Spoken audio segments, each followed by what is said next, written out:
You're now live. Hi. Hi, everyone. This is Chris Mayworm, Programs Director at Kindred Farm, and we're here in the goat and sheep yard. And we're going to talk a bit about the programs here at Kindred Farm and why we need a new home. So I don't know, Chris, do you want to give a little intro about yourself? Not really, but I will. Yes. So, well, I'm a clinical counselor with the British Columbia BCACC, and also I am an equine-assisted mental health practitioner and an infant mental health specialist.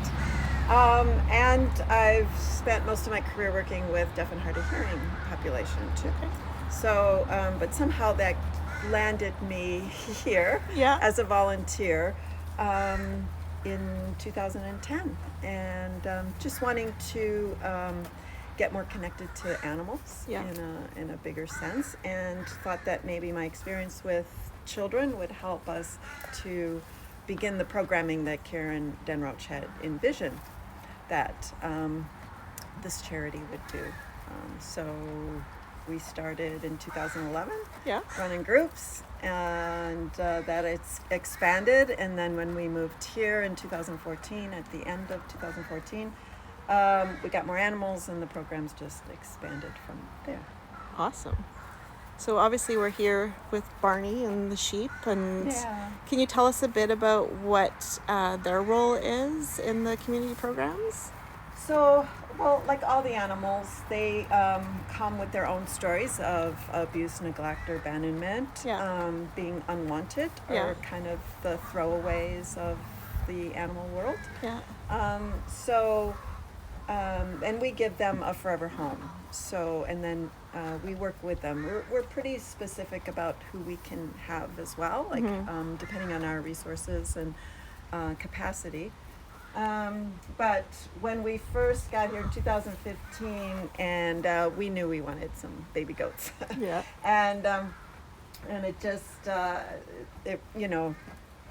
people are like, what are our next animals? And then we're just envisioning baby goats. So the woman who we had gotten Badger from, she just sent me a text message out of the blue, do you want a baby goat? Okay. And that was Clyde. That was our first goat, just like Barney, and so we got Clyde, we bottle fed him, we loved him, and we thought, oh, he needed a buddy, and no sooner than that, we get another text saying, do you want another one? And that was Barney, and he was found wandering the streets of Langley, so animal control had picked him up.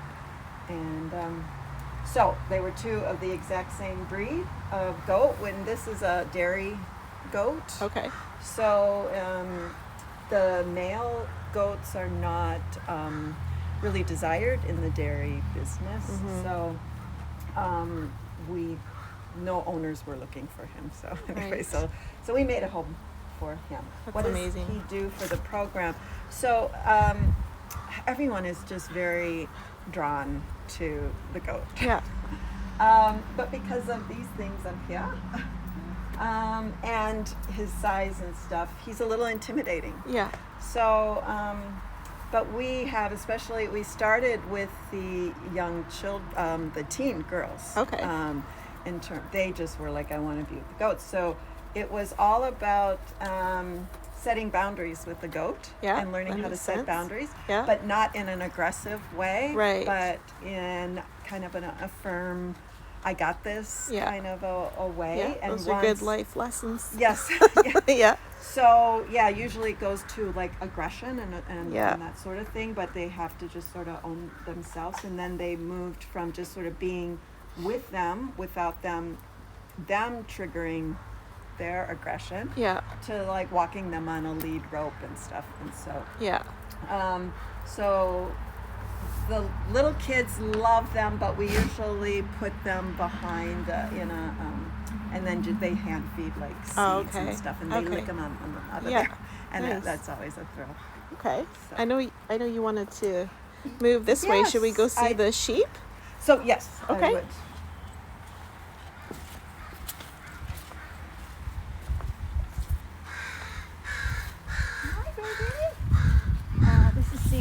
This is Douglas. Hi, Douglas. He's a sweetheart. He's such a sweetheart. Oh, and then Cedar's coming. Doesn't want to miss Cedar out. is an ice. Oh, and Barney's right behind you. Okay. So we'll just hi, Barn. Yeah, Barney likes to join. Everybody. And I'm just noticing that his hair is up a bit. Okay. Which means this is a new situation. He's not sure. Oh, he's going to eat that? Oh. Oh, yeah. Okay. Barn. No. Barn. It's all good. Okay. We're all good.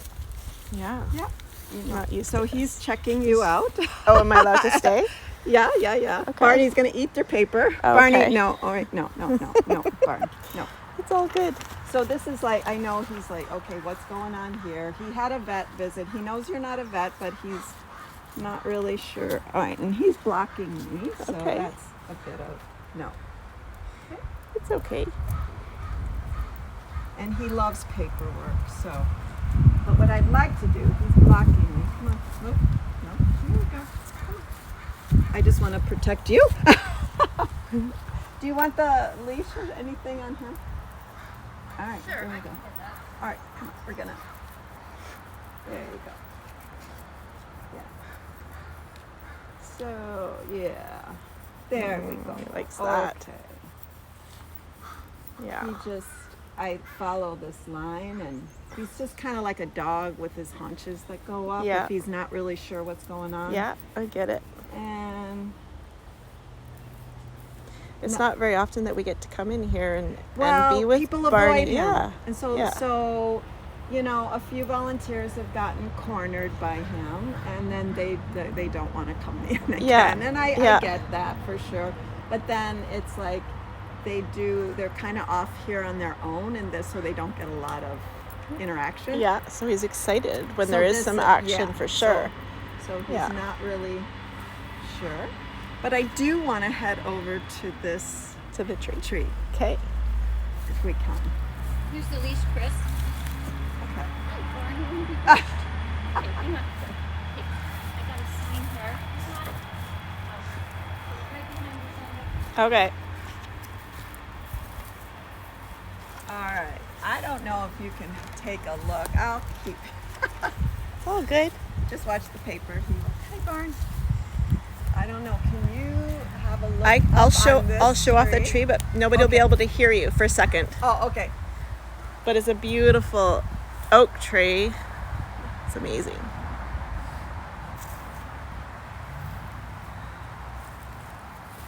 The leash. All right. And I got a brush.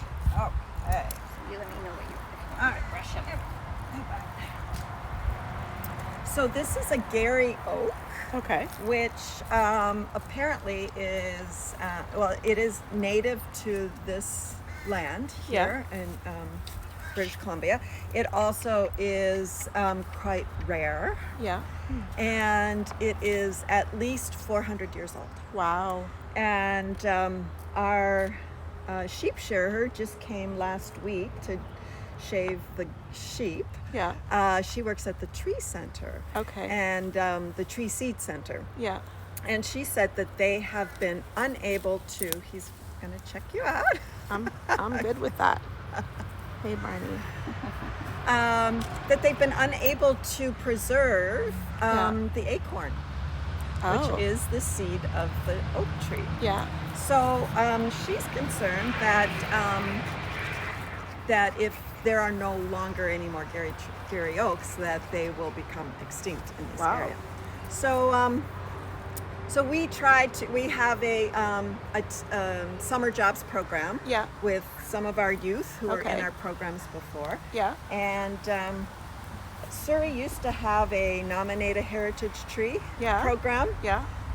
So I had a form for that, and we did a circumference here, and Here, I'll scratch his horns while you're talking. That's the thing. He catches a pocket, and then boom, all the pockets are gone. And he's got the sign. Okay. He's just licking it. So far, so good. Do goats eat everything? I don't know. Start Barney, no. anything they shouldn't, I suppose. Barney! Do you want this or not? He's looking off all the numbers. I hope you remember the number, Karen. Oh no, don't look off all the numbers. Oh, he is looking off the numbers. Oh no, Barn. Okay. Hey. Oh my gosh. This was going to be our grand total we made. Yeah. Okay. Okay. He's just, do you want to get a quick picture of that? Yeah. There you go. It's not very clear. He's so close. He will chew on hair, too. Aw. So, I guess my sense is, no, oh, see, there goes your pocket. Oh no, Barney. It's all good. Oh, God. Is it gone? I would love, and there's all the trees in the area that connect us to the ground, connect us to nature, connect us to things that are really important, I think, for healing. So with all of our programs, be them the little kids, the teenagers, or the adults that come here, we always start in the forest. And the forest, just walking through where there are trees. Here, Barn, I'm going to sit here. Can I sit here? I made this. Here, why don't you sit here? There we go.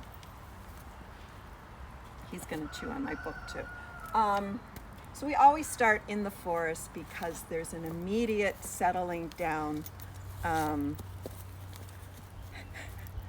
with our central nervous system. Yeah. So we get the kids to touch the trees, to sit under the trees, to find the good tree to climb on. Yeah. No, you don't need to do that. And to just breathe deep. Yeah. And listen. Yeah. It And smells so good here and too. to smell. Yeah. And people, like, they immediately feel a difference when they come here, and I think some of it is the tree-lined driveway. Yeah. And there is this sort of feeling of protection. Yeah. And so so trees and the forest, I think, are very important. And this is like one of my very favorite books that I usually I always read to my children, and I give as a gift when people are having babies too. It's called The Giving Tree, right? Yeah. And it's just a story of a tree that gives to this little boy as he grows up. So it provides shade for him, it provides apples and food for him, nourishment. He uses the branches to build his house. Then eventually he cuts it down, but then when he's an old man and he goes to the tree, and the tree says, well, I have nothing left to give, I'm just an old stump. And the old man says, well, a stump is just what I need right now to sit on. Yeah. So it's kind of just this idea that, I mean, what is the wisdom that a 400-year-old tree holds? Yeah. That we are just not getting.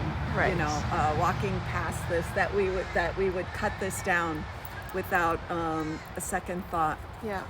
To build high density condos in the area. So I just feel that just like we started a garden for the kids to work in, and the idea of getting your hands dirty. So and planting a seed and watching it grow, and then harvesting it, and then eating it and making it in your salad, and having French fries that are from the potatoes that you pulled out of the ground and you put in the oven, and that connection. So the connection to your food, which is a gift, you know, that is nature's gift to us. Yeah. And then what is the wisdom of the trees? And they communicate with each other, and they are compassionate to each other, and they are giving. If another tree is lacking something or being overtaken by a parasite, the other trees will help it. You know. There goes our gate. Yeah. That is my alarm system. That gate. Yeah, it's a good one. Because I always know when somebody's coming in. Do you want to talk a bit about kind of how you see programs and why? Obviously, we need a new farm, and kind of what you see for the future of the programs. So I think people need access to nature, a garden, animals, farm animals, now more than ever. The more that high density high rises and buildings are coming in, the more that people are removed from this. And I believe it's kind of the source of our disease, our sense of anxiety, depression. So when kids come out here and they pet an animal, or they sit on the ground, or we take our shoes off, or we climb a tree, they're children again. B, they're connected to nature, so then their bodies just feel better. And then the connection to their food source as far as health, and eating. So we've kind of outgrown this place. And we knew it was temporary. So, but we're being pushed out a little quicker than we had hoped. So we have to be out by September 30th, by October. And but this is everything that we need. We just, So you want to recreate this, but with a little more room for our cows. And I let the cows in here because they don't eat enough grass, so the cows have to come in and finish the grass. And then age-wise, the programs basically span from what age to what age? So the youngest, we're also doing, because we struggled with getting groups here, so we started individual therapies. So our youngest is 5-year-old. We're actually doing an intake for a 3-year-old. We did last summer, and we're going to be running another Healing with Healers. So it's sort of the frontline healthcare workers that are very stressed and lots of tension and disease in their bodies. So so we'll be doing that. We're going to be starting an animal care shift for veterans. On a Saturday morning. So if anybody knows a veteran who would like to do some animal care, we'd love to have you drop in on Saturdays. And so very nice. What else do we Summer need camp, to know? you were telling me. Oh, and summer camps. So we're thinking of doing 2 camps this summer. So we've got like what to do with the kids who need the therapeutic interventions and stuff, but our student who was doing therapy is her practicum is over. So we have limited capacity, plus we're going to be doing a lot of packing, but we're considering a therapeutic camp for these children who are struggling. So that will be a week-long thing in August.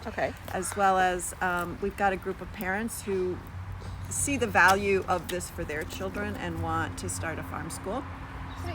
So they want to learn how to start a farm school? So we thought we could do kind of a pilot in August, and their kids could be a part of that. They could witness what the activities would look like, how that fits into. Some parents are thinking that school means you got to sit and you got to learn from a teacher and all that, but how does, just the act of measuring this, to figure out the diameter of a tree, you have to divide the circumference by pi. What better reason to learn about pi than to figure out the diameter of a tree? And then just how do you figure out the height and stuff? So there was a lot of math and geometry that was going on with figuring this out. So we're going to probably run a week long for the children of parents who want to start a farm school and get that thing going. So so there's so much. Our desire is to be really welcoming the community in. We're always changing in terms of what programming we're doing based on the needs of people.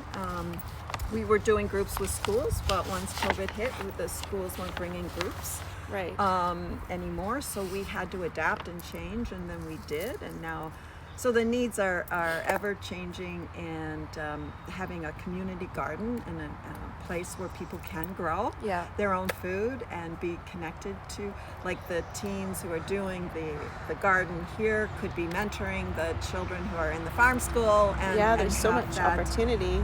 yeah, absolutely. And we were thinking about bringing in the grandmothers and stuff like that. So we've got like a big bag of Cedar's wool. What do we do? Can we learn how to spin that? And then knit and canning and preserving. So many fruits opportunities. And vegetables. So the opportunities are amazing. So I guess you have programs running this summer still. So we will have the Healing with Healers in July, and then hopefully the camps in August. Yeah. And then I imagine going into September we'll be focusing on kind of getting everything ready to move. We got to find. If we don't have our place, then we've got to find someone who's going to love and care for Barney, which is and the sheep. Barney. We want to keep our animals together, right? We just the stress of moving, and then if they're separated and stuff. So, they need to stay together. We need to stay together, and so I guess on that topic we can talk a bit about the different ways everyone can help. And I know there's been a number of people that have been doing fundraisers. Come here, Brian. Hey. Barney's trying to attack my paper again. So there's if anyone wants to do a fundraiser.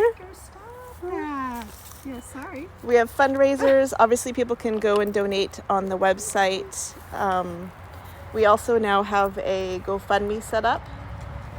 So Karen set that up if people prefer to donate through GoFundMe. Actually, I need to add that to the website. Speaking of that, if you want to subscribe to the newsletter, you can sign up at the bottom of the website just to stay tuned about what's going on.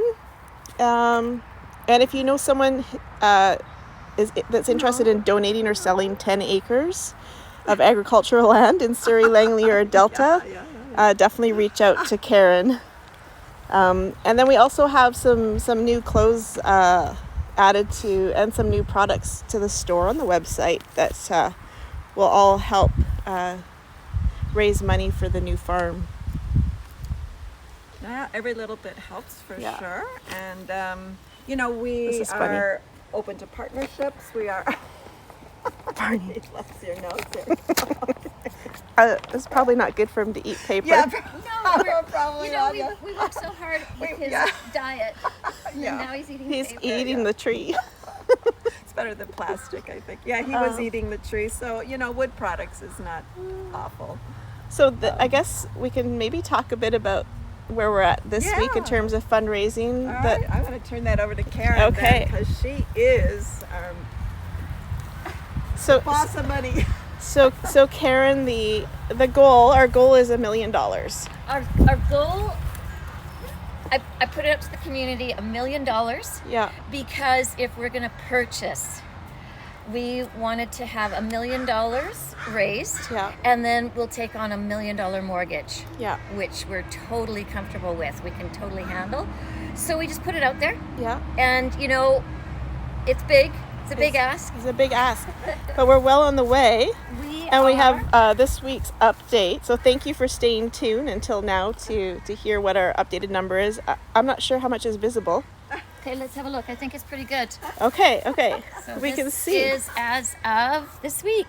So we have 15 weeks to go and $198,230 raised. Yeah. Which is amazing. Yeah. Thank you, everybody, for all of your support. Yeah, it's been great, great support. And like Chris said, every little bit helps. It's just so surprising. It just adds up. Yeah. And also we've got community businesses helping us out, which I shared last week was Grounds and Greens. Yeah. Or 2 weeks ago, sorry. Yeah. We missed last week. Grounds and Greens, they raised money for us for our new home. Spent Grounds. Yeah.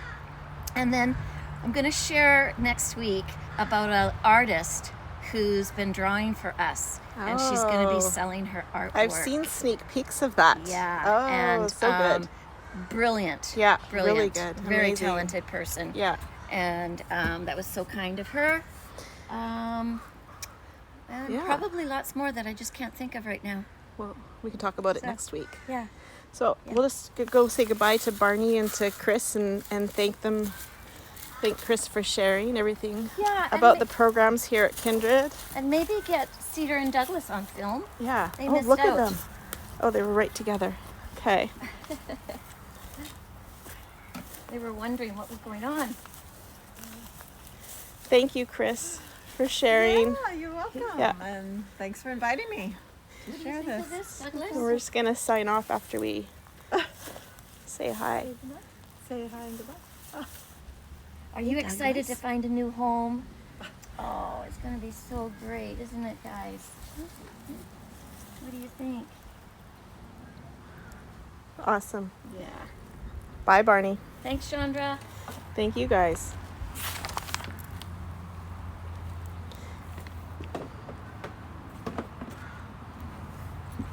Do you want to do that out here, Chandra?